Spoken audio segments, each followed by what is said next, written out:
खरीफ ऋतु रे जो चाषी माने धान चाष करिसेंती सरकारंकर जटिल रेजिस्ट्रेशन प्रक्रिया कारण अनेक चाषी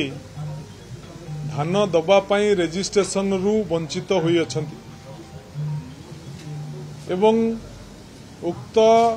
जटिल प्रक्रियाकरण विरुद्ध रे विरोधी दल तरफ गत विधानसभा आगत कला परे मंत्री महोदय स्वीकार कले जे धान दबा रेजिस्ट्रेशन प्रक्रिया को आमे सरलीकरण करिवु एवं जो मियादी थिला जो तारीख भितर धान दबा पई रेजिस्ट्रेशन करिया को तो आमे वृद्धि करिवु किंतु मंत्री महोदय उक्त तारीख को वृद्धि कले नाही कि चाषी मानकर समस्या को विचार कले नाही